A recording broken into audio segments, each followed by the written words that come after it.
Fala pai, fala mãe, se você é responsável por um atleta de base, eu quero te desejar boas-vindas a esse vídeo. Eu sou o Ari, sou psicólogo do esporte, sou coach de atletas de base e trabalho com treinamento mental, ajudando os atletas a entenderem a sua mentalidade, a gerenciarem as próprias emoções e a lidarem com essa pressão que o futebol exerce sobre elas. E aí eu quero falar um pouquinho hoje com você, nessa aula rápida, para poder te trazer um conhecimento muito importante.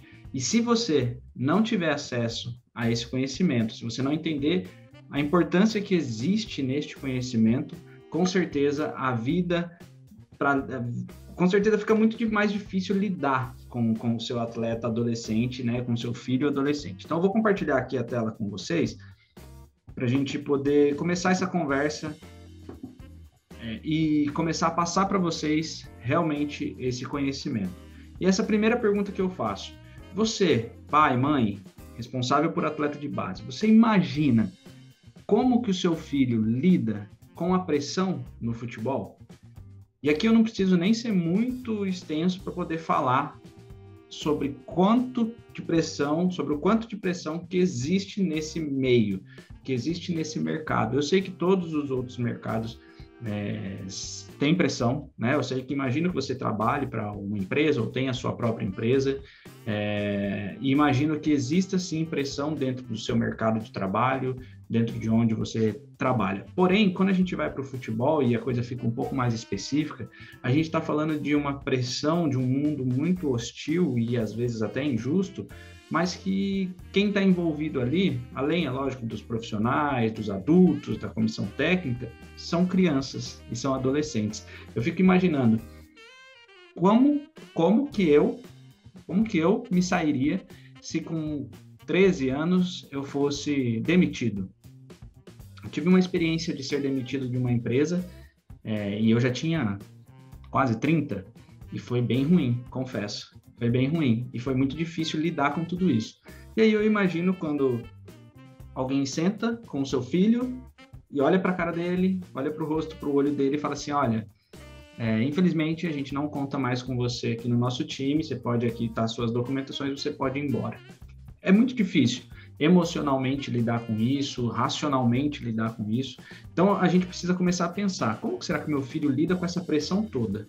E aí começa a pensar também no papel que a gente tem, né? Eu falo a gente adulto, responsáveis pelos atletas. E principalmente você, que é pai e que é mãe. Você, está atrapalhando ou está ajudando? Está ajudando ele a lidar com aquela pressão? Ou você está colocando mais pressão e atrapalhando ele? Ou você está tomando decisões por ele e você não está deixando ele se desenvolver para poder lidar com essa pressão? Essas são duas perguntas super importantes. Se a gente sabe como que o nosso atleta, o nosso adolescente lida com a pressão, e se você sabe se você está ajudando ou se você está atrapalhando. E para eu poder falar com você sobre como lidar com isso, como ajudar mais e não atrapalhar, como ajudar o seu filho a lidar com a pressão, eu preciso falar de uma coisa que é essencial, uma peça fundamental, que se você não souber como utilizá-la, realmente as coisas vão ficar bem complicadas, né, dentro dessa relação e dentro principalmente da jornada que ele está construindo para chegar no objetivo dele. E essa peça é o nosso cérebro. Não tem como eu te ajudar a ajudar seu filho se eu não falar do funcionamento desse lindão aqui, que é o cérebro, tá? Então até escrevi aqui, ó, se você não compreende como essa peça funciona, certamente vai ser mais difícil para você lidar com seu filho atleta. Você precisa dominar a regra do jogo. E por que regra do jogo, Ari?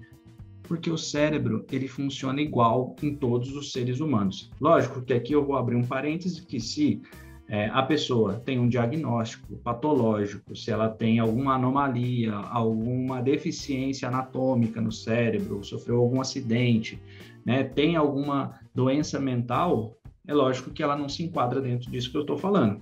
Mas, em via de regra, todos os cérebros têm o mesmo funcionamento e você precisa entender como que essa belezinha funciona para você entender o porquê que pessoas se comportam, pensam, agem de determinadas maneiras, tá? Existe explicação científica para tudo isso.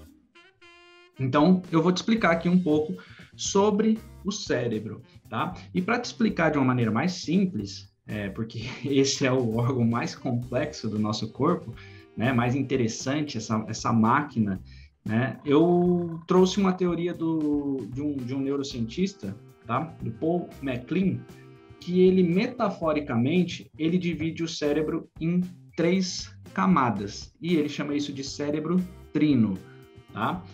Lógico, anatomicamente o cérebro não é dividido desse jeito que você está vendo aqui na imagem, tá? Mas para a gente entender um pouco mais e para ficar mais fácil, para você entender as regiões do cérebro, eu vou usar essa teoria do cérebro trino que diz que aqui, ó, nessa parte, deixa eu ver se eu tenho um marcador de slide aqui. Essa parte aqui, mais puxada para o vermelho, para o rosa, é o que o Paul MacLean chama de camada reptiliana.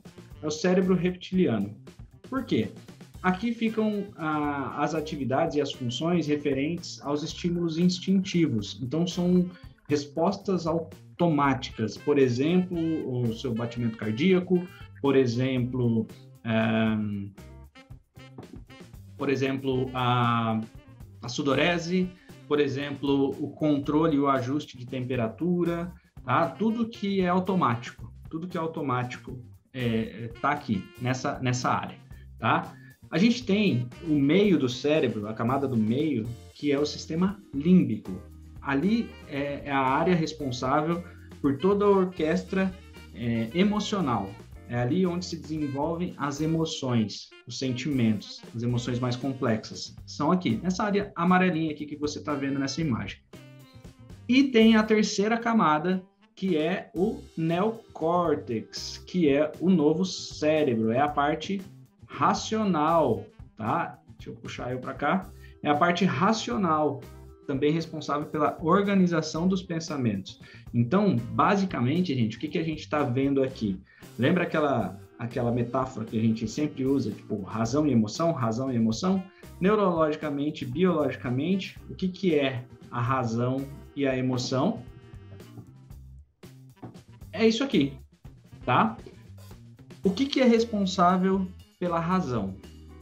O córtex pré-frontal. Então, a gente vai trabalhar com 2 áreas específicas do cérebro. Dentro da terceira camada, a gente vai falar sobre o córtex pré-frontal, e da camada do meio, que é a responsável pelas emoções, a gente vai falar da amígdala. Tá? São esses 2 pontos que eu vou trazer, lógico que é muito mais complexo que isso, mas só para vocês terem uma noção, para vocês entenderem o que é a tal da razão e da emoção, tá? Razão, córtex pré-frontal. Por quê? Porque ele é responsável pelas escolhas, pelas opções que a gente tem de comportamentos, tá? É ele que faz o julgamento, é ele que pondera, é ele que faz decisões mais complexas, tá? Então, ele controla o comportamento emocional. Então, o córtex pré-frontal, ele tem a capacidade de silenciar a amígdala, que é a responsável pelas respostas emocionais. Então, sabe quando a gente age no impulso da emoção, quando a gente está com muita raiva e a gente xinga e a gente taca um copo no chão? É a amígdala que tomou o poder ali das decisões, tá? Que está ativa. Então, a amígdala silencia o córtex e aí ela define os comportamentos com base na emoção que está ativa, tá? Então, ela tem a ver com a detecção também de perigo. Ela faz a manutenção das emoções relacionadas ao medo, ao perigo, tá? Então, são duas partes importantes do cérebro que você precisa conhecer, tá? O córtex pré-frontal, que fica bem aqui atrás da testa, é responsável pela parte racional, é onde a gente pondera, onde a gente faz julgamento, onde a gente racionaliza, e a amígdala, que fica no meio do cérebro, na camada do meio, tá? Ela é responsável pelas nossas respostas emocionais, as nossas respostas mais impulsivas, beleza? Isso tem que ficar muito claro para vocês entenderem. Por quê? Para vocês entenderem como que isso tudo funciona. Porque quando essas 2 áreas do cérebro, elas trabalham de maneira orquestrada, a gente tem um equilíbrio emocional, que a gente chama, tá? Então, só para você entender como que isso funciona no cérebro. Toda essa comunicação, ela é feita através de sinapses, através dos nossos neurônios, tá? Então, a gente tem os nossos captadores de estímulo, ou seja, nosso ouvido, né? o olho, então, receptores auditivos, receptores visuais, receptores da pele, tá? De sentido, né? Então, o cérebro, de uma maneira geral, ele é responsável por receber e identificar sinais, interpretar esses sinais e responder esses sinais. Quais são os sinais, Ari? Uma fala que eu ouvi, uma situação que eu vi, algo que eu senti, tá? Algo que me ensinaram, tudo isso são sinais, ou até uma dor de barriga, uma dor de cabeça, são sinais que seu cérebro ele vai interpretando, ele vai entendendo o que precisa ser feito, e ele direciona para o resto do corpo todo o que precisa ser feito ou não, tá? Então, aqui tem um exemplo. Vamos supor que o seu filho viu alguma situação, ou ouviu, você falou alguma coisa para ele. Esse estímulo vai entrar, o cérebro vai fazer o processamento e ele vai decidir, qual área do corpo eu preciso acionar para poder dar a resposta a esse estímulo. E aí o cérebro vai fazer a distribuição através de conexões neurais. Então é aquilo, se você pisa num prego, tá? Esse estímulo, então esse sinal, ele vai subir até o seu cérebro, vai ser processado, interpretado, e o cérebro vai devolver, através de conexões neurais, o que você tem que fazer. Ou seja, você vai tirar o pé assim que você sentir que o prego te espetou. Você vai tirar o pé numa resposta automática, tá? Por quê? Porque é uma conexão neural que foi criada para você responder. E essas conexões, elas são importantes porque elas vão virando memórias celulares. E aí, é lógico, quando eu uso o exemplo do prego, eu estou falando de uma memória de dor. Mas e quando eu uso um estímulo de alguém xingando uma criança porque ele errou um passe? E quando eu uso um estímulo de olhar para o meu filho e falar que ele estava morto dentro de campo, que o que ele fez qualquer um faria, né? Quando a gente desestimula ele e a gente desvaloriza aquele esforço que ele está fazendo. Tudo isso vão criando, né? E isso em todos os seres humanos, não é só no seu filho, tá? A gente vai criando memória celular. E essas memórias celulares, elas vão criando padrões de comportamento, tá certo? Então, que é o que a gente chama na psicologia de crença central. Então, eu vou ouvindo sempre que eu não sou bom o suficiente, eu vou ouvindo sempre que aquilo que eu estou fazendo ainda não é bom bastante, e aí você vai formando como se fosse um álbum de figurinha, você vai colando uma figurinha em cima da outra, e quando você vê, você tem uma camada muito grossa de figurinha que cria um padrão de comportamento. Então, o seu filho, ele se comporta hoje de acordo com aquelas conexões neurais que ele desenvolveu ao longo da vida, tá? Onde que ele cria isso? Através dos estímulos todos que ele recebe, da família, da escola, do time, do que ele vê na TV, do que ele vê com os colegas, tá? Então, tudo isso interfere nessas conexões neurais, tá? Então, vocês precisam entender isso. E essa é a regra do jogo. Então, eu não estou aqui para falar que, os pais são culpados pelo padrão de comportamento do filho.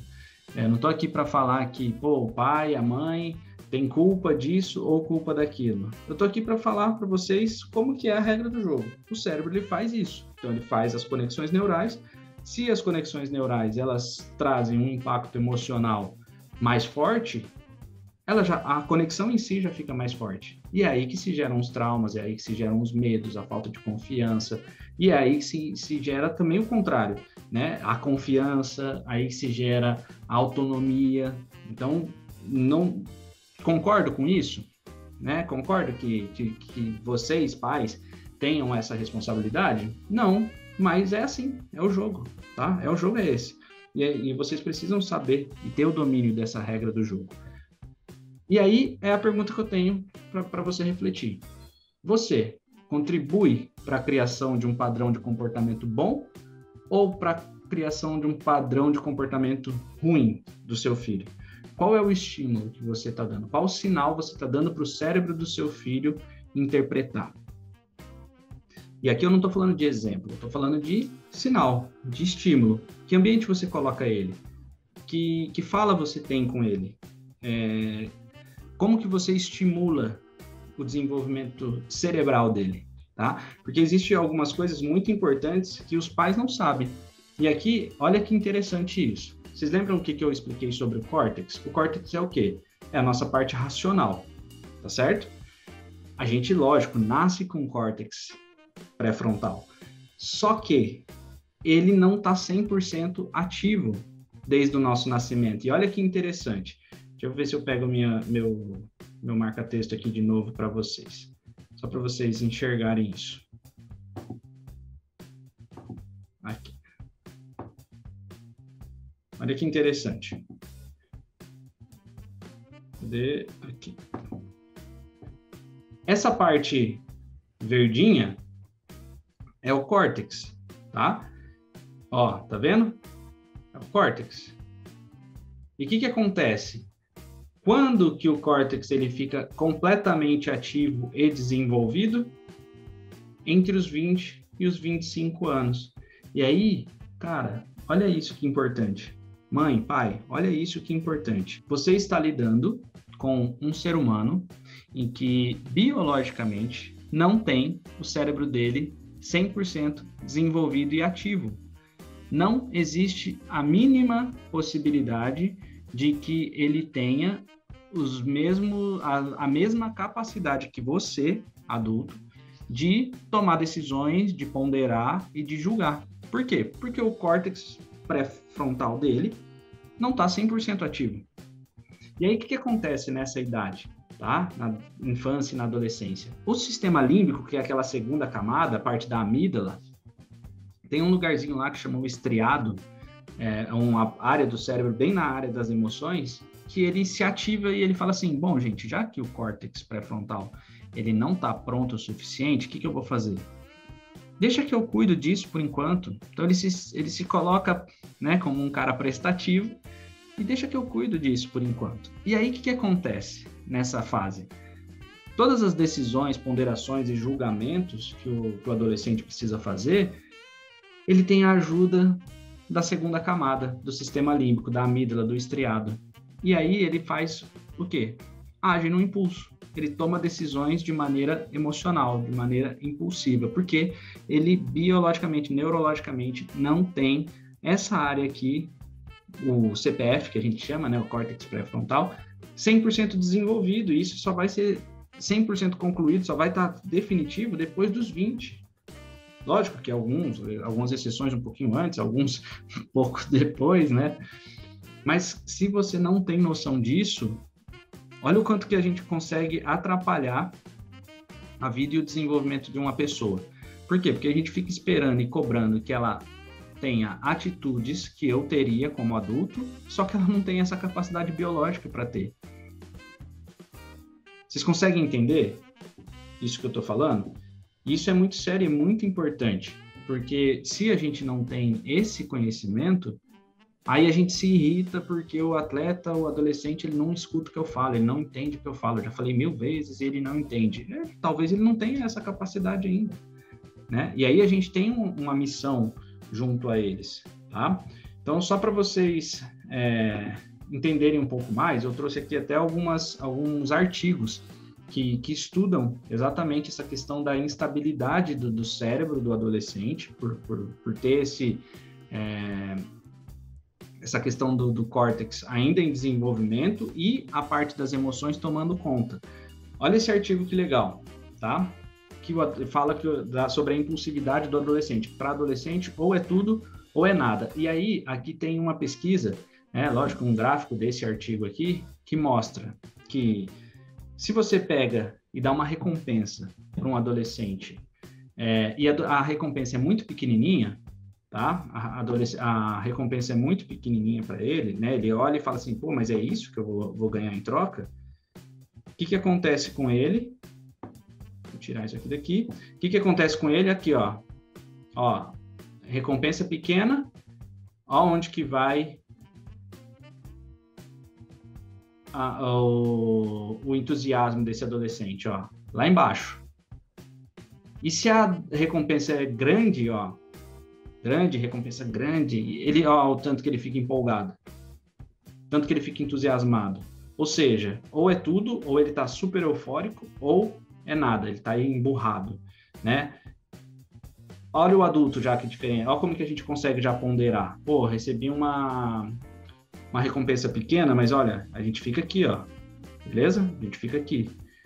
Então a gente consegue ponderar, e a criança não está nem aí, né? A criança nem sabe o que é recompensa ou o que não é. Mas assim, o adolescente tem isso, ou ele quer muito, ou ele não quer.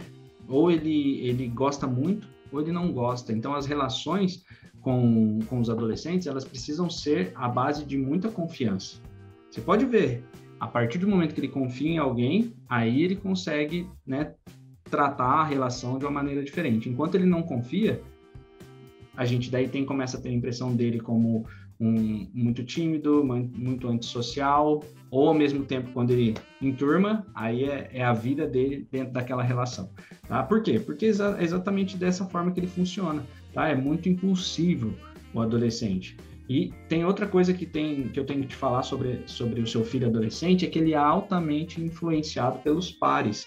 Isso aqui é outro artigo, ó, de pesquisa, que nesse artigo eles colocaram um adulto e um adolescente jogando, e eles colocaram um fone de ouvido no adulto e um fone de ouvido no adolescente. O que eles perceberam nessa pesquisa? Que o adulto ele sofre pouca influência dos outros. Então, o cara tá lá no ouvido dele assim, vai, cara, vira rapidão aí, não sei o quê, aperta esse botão, vai rapidinho e acelera. Ou seja, pressionando ele a jogar de uma forma mais arriscada. E o adulto, ele consegue se manter na estratégia de jogo dele sem ser influenciado, tá? E o adolescente? Pai e mãe, me diz, o que deu essa pesquisa? O adolescente é vulnerável às influências né, que os pares exercem. Então, o cara que ficou ali no ouvido dele, para assumir mais risco no jogo, fez com que o adolescente jogasse de uma forma mais arriscada e fizesse exatamente as jogadas que estavam sendo cantadas para ele no fone de ouvido, tá? Então, ó, até coloquei aqui na pesquisa, foi uma menor atividade do córtex pré-frontal e uma maior atividade do estriado, que é a área emocional. E nos adultos, tá? O córtex aumentou a atividade e o sistema de recompensa ali emocional, não. Então, o que eu quero dizer com isso? Que vocês precisam estar sempre alertas, né? Sempre atentos ao círculo do adolescente. Porque é uma idade que ele está altamente influenciado pelos pares. E daí o que a gente vê nos clubes? A gente vê o grupinho da bagunça e a gente vê o grupinho dos concentrados, né? Dos que estão realmente empenhados. E aí, qual o seu filho tá? Eu já tive muitos casos de atletas, bons atletas, que perderam oportunidades em clubes porque estavam no grupo errado. Porque se aliaram com pessoas que talvez não tinham o mesmo comprometimento que ele deveria ter. Então, isso é uma função sua, ter atenção a isso, tá? E eu estou te trazendo aqui pesquisas. E aí, qual que é o nosso papel nisso tudo, então? E eu falo nosso, por quê o nosso papel? Nosso papel de adulto, né? Qual que é o papel do adulto com relação ao adolescente que está em processo de formação real, formação de maturação emocional, maturação principalmente racional, né? Que o córtex ele está em desenvolvimento. Então, a gente precisa terceirizar o nosso córtex para ele. Como que eu terceirizo meu córtex, está 100% formado, para um adolescente que não tem essa área 100% formada? Tá? Eu vou dar algumas dicas aqui para vocês. Tá? O terceirizar, o emprestar a minha parte racional para o meu filho, para o meu atleta, é eu auxiliar ele na tomada de decisão dele sem decidir. Então, é eu mostrar para ele, filho, ó, você tem essas opções, você pode fazer desse jeito, desse e desse. Vamos fazer junto aqui?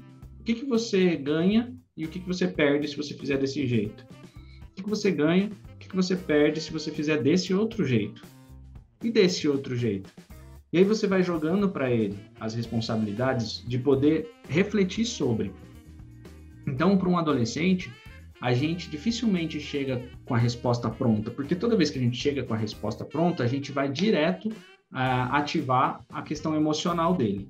E aí ele vai poder ficar com raiva, ele vai poder ativar uma área de chateação, de tristeza, de medo, de receio, e talvez ele não vai aceitar a imposição como algo benéfico para ele, porque ele não vai entender. Agora, quando a gente joga na mesa e a gente faz com que a decisão seja dele, mesmo que você direcione, né, mas ele precisa sentir que a decisão teve uma participação dele. Ele precisa entender, ele precisa trabalhar, e isso vai fazer o quê? Exercitar o córtex, o frontal dele, para que ele comece a pensar, cara, é isso, ó. Se eu fizer isso, desse jeito, tenho tipo uma lista de benefícios, mas o que dá ruim aqui pesa mais, então você precisa começar a trabalhar isso. Faça com que ele participe das decisões, faça com que ele se sinta participativo nas decisões. E não só as decisões grandes, até as coisas pequenas do dia a dia. Pai, quero ir dormir em tal lugar. Tá, filho, ó, você pode ir. O que você ganha com isso? O que você perde? Se você não for, o que você ganha? O que você perde? E começar a auxiliar ele nas tomadas de decisões. Isso é emprestar o nosso frontal para ele, tá? Outra coisa que você pode fazer é promover estímulos para que ele exercite o frontal dele, que está em formação. Tá? Como? Oportunizando que ele adquira mais conhecimento, que ele entenda que seja útil para ele. Então aqui, cara, é muita coisa que pode acontecer, pai e mãe. Aqui você pode oportunizar para que ele aprenda um idioma, se ele entender que aquilo é interessante, e a gente pode estimular ele a entender que aquilo é interessante para ele, importante. Pode ser música, o cara aprender um instrumento, aprender a cozinhar. O cara vai morar sozinho daqui a um tempo, vai ter a família dele, né? Quão legal seria se ele soubesse cozinhar o prato preferido dele, né? Quanto que seria legal se ele estudasse tática de futebol, se ele estudasse técnica, fundamento, se ele tivesse conhecimento sobre coisas que ele sabe que vão agregar para ele. Então, toda vez que a gente oportuniza a aquisição de novos conhecimentos para um adolescente, um livro, um curso e até jogos, mas jogos que sejam, né, que ele consiga tirar aprendizado, isso vai ajudar a estimular o desenvolvimento do córtex dele. E é função nossa fazer isso, dar essa oportunidade. E quando eu falo de dar oportunidade, eu não estou falando só de coisa assim que precisa de investimento, tá? Estou falando de, às vezes, incentivar, estimular, ajudar, ensinar. Às vezes você sabe.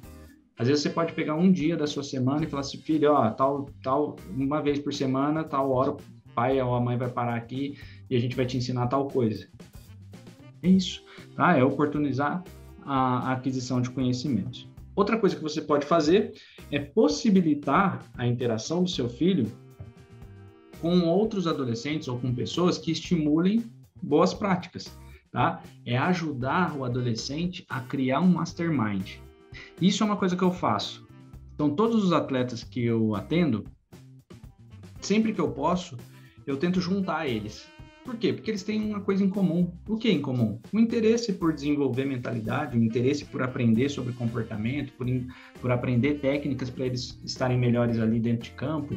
Então, eles começam a se juntar e quando eu vejo, eles estão criando o próprio mastermind. Então, hoje eu tenho atletas que têm rede social de 20 mil seguidores e o que ele coloca na rede social? Conteúdo de treinamento, conteúdo de desenvolvimento, um adolescente de 15 anos, 16 anos. E aí, quem segue ele? 20 mil outros adolescentes que usam o treinamento que ele faz, usam as dicas que ele dá. Então, ele vai... Cada curso que ele faz, ele mastiga ali o que ele aprendeu e coloca lá. Então, a gente tem que estimular isso, tem que fazer com que o nosso filho ele esteja... Lembra que eu falei para vocês que o adolescente está numa fase altamente influenciável pelos pares? Então, quando a gente coloca eles num grupo em que a gente entende que vai estimular ele a boas práticas, né? A gente está ajudando ele a construir padrões de comportamentos bons. Tá? Então, pense muito nisso, tá? Ajudar o seu filho a criar um mastermind. O que é um mastermind? É uma união de mentes que tem ali juntas um mesmo objetivo. Então, quando você coloca seu filho com aqueles comprometidos, com os determinados, ele vai ser mais um. Se você deixa seu filho com os resenhas, com os caras do fim de semana, da socialzinha, do shopping e da baladinha, ele vai ser mais um desses, tá? O ambiente, ele vai interferir na formação de padrão de comportamento. Isso aqui é muito interessante, pai e mãe, prestem atenção. Isso aqui é estudo, isso aqui vocês precisam começar a entender. Inoculação ao estresse, tá? Vou explicar para vocês. Inocular, quando a gente faz uma vacina, a gente faz o quê? A gente inocula um vírus para criar essa vacina. Então, a gente faz a vacina a partir do próprio vírus, tá? E isso faz com que a pessoa ative o sistema imunológico futuramente contra aquele vírus. Como que a gente faz isso, então, com o estresse? Como que a gente faz isso com o estresse? Inoculação ao estresse. Eu preciso, isso é uma dica para vocês, pai e mãe, você precisa, e vai ajudar muito o seu filho, se você expor o seu filho a fatores estressantes. Vamos fazer só uma pausa aqui, não estou falando que você precisa pôr seu filho em situações de extremo estresse. Estou falando que você precisa pôr seu filho a doses leves de estresse para que ele já comece a se desenvolver mentalmente e construir um padrão de comportamento para que na vida adulta dele, no futuro dele, ele consiga lidar melhor com as situações de estresse. Quais são essas doses leves? Pô, você vai num restaurante. Fala para o seu filho pedir para o garçom a comida que ele quer. Deixa ele falar para o garçom. Você tem um jantar na sua casa. Você fez um jantar para sua família. Não serve o seu filho.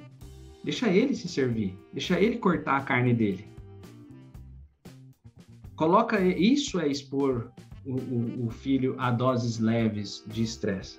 Porque você vai construindo nele um padrão de comportamento para lidar com essas situações que deixam ele um pouco desconfortável.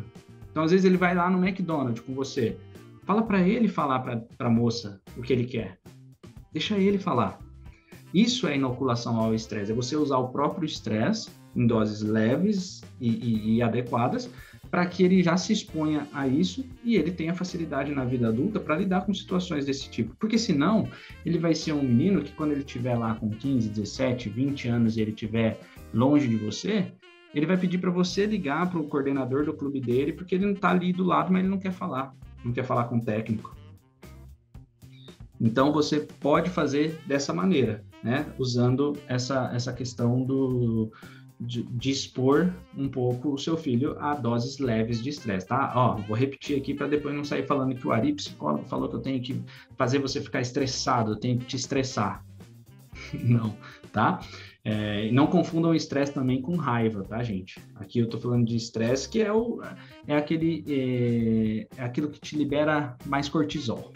Então, situações que te liberam mais cortisol, então te deixam um pouco mais estressados. Então, o estresse tem a ver um pouco mais com a tensão aqui, tá? Eu vou ter que falar com a atendente, mãe, do McDonald's? Pai, fala, explica do jeito que você quer. Você quer sem o picles? Então, fala para ela que você quer sem o picles. Então, você faz isso e você gera e vai construindo, inclusive, mais autonomia para esse adolescente, tá certo? E esse aqui, uma das coisas mais importantes. Cuide do ambiente, tá? E quando eu falo do ambiente, é de todos os ambientes, da casa, do círculo de amizade. Por quê? Porque o ambiente ele tem um poder absurdo na função do córtex pré-frontal. Então, se você estiver exposto a um ambiente que estimule algum padrão de comportamento, esse ambiente vai ser um gatilho para aquele comportamento. As pessoas são gatilhos também. Então, vou dar um exemplo para adulto aqui. Se você fuma a vida inteira e você resolve parar, tá? O que vai acontecer? Os ambientes onde você fumava, ou onde as pessoas normalmente fumam, vão te trazer e vão te ativar a vontade de fumar. Se você fumava, por exemplo, sempre que você ia bater um bom papo com o seu amigo, você fumava um cigarro, esse amigo seu vai ser um gatilho. Então, o que a psicologia, principalmente a terapia cognitivo-comportamental, ela indica, né, nesses casos que a gente precisa mudar drasticamente um comportamento? A gente desassociar o ambiente, desassociar as pessoas que são gatilhos para aquele comportamento. Então, Ari, você está querendo me dizer que se eu quiser parar de beber, parar de fumar, eu preciso me afastar dos meus amigos que bebem e que fumam? Lembra que eu falei da regra do jogo? O jogo funciona assim, né? A regra é essa. Se você concorda ou não, eu não sei. Mas, sim, se você se afastar dos gatilhos, a chance de você voltar com o comportamento é muito pequena, tá? Então, por isso que, se você não quer que seu filho faça determinada coisa, não exponha ele a um ambiente em que aquilo é normal de se fazer. Não faça na frente dele coisas que você não quer que ele faça depois. Né? Não coloque pessoas que são gatilhos para aquele comportamento, não coloque um ambiente que é gatilho para aquele comportamento. O contexto importa para a formação dos hábitos, dos bons e dos ruins. Porque às vezes a gente usa a palavra hábito, daí acha que já é hábito, é coisa boa. Não, gente. Hábito é coisa ruim também. Tá? Então, o adolescente ficar jogando a tarde inteira é um hábito ruim, né? E aí, quais são os gatilhos? O ambiente está estimulando ele a isso, as pessoas estão estimulando ele a isso, então você precisa sim cuidar do ambiente. E por isso que eu faço o que eu faço, tá? Porque eu quero ser um ambiente, eu quero ser um aglutinador de pessoas que ajudem seu filho a ter bons hábitos, a ter padrões de comportamentos adequados. Tá? Então, assim, quando eu coloco, por exemplo, 30, 40, 50 atletas dentro de um treinamento comigo, eu estou criando um ambiente para gerar comportamento e padrão adequado para ele alcançar o que ele quer alcançar no futebol. Eu estou gerando um mastermind, eu estou gerando um gatilho legal, estou gerando conexão com pessoas que vão propiciar para ele um bom desenvolvimento mental, para que ele faça toda a maturação cerebral dele com bons estímulos, tá? Então, o recado que eu quero passar para vocês com essa aula é que o cérebro do seu filho, ele tem um funcionamento já pré-definido, e que se você conhecer como funciona e aplicar isso aqui que eu estou falando para você, você vai estar estimulando ele a ter comportamentos assertivos, decisões assertivas, ter autonomia, e com certeza você vai ter uma facilidade maior para lidar com ele. E aí eu quero dizer que eu estou sempre à disposição dos atletas que buscam esse desenvolvimento mental, dos pais, você pai, você mãe, que busca também um desenvolvimento mental para o seu filho, para a sua família, para você. Eu dou suporte a todas as famílias que eu atendo, né? Sempre que me procuram os pais, eu estou à disposição, pego feedback, entrego feedback, e quero convidar você para conhecer meu trabalho aqui no Instagram, né? Que é esse aqui que está aqui na tela, @aribrunneto, e também os treinamentos que eu tenho. Hoje eu faço treinamento individual com atletas, e também eu faço treinamento em grupo, que é realmente para eu conseguir criar esse ambiente de bons estímulos, tá? Então, contem comigo, eu espero que vocês me sigam lá na rede social. Se você assistiu o vídeo e não me seguia, vai lá, me segue e me manda um direct, ou comenta no meu último post, fala assim, vim pelo vídeo dos pais, e eu espero de verdade ver o seu filho em um dos treinamentos comigo, para eu poder ajudar ele nessa jornada do futebol, que é tão árdua e tão difícil, e principalmente nessa idade em que tudo está se transformando na cabeça dele, inclusive a própria cabeça. Então eu estou aí para poder ajudar e para poder dar esse suporte, tá bom? Um grande abraço para vocês, vejo vocês lá no meu Instagram e espero ver o filho de vocês num curso comigo. Um grande abraço.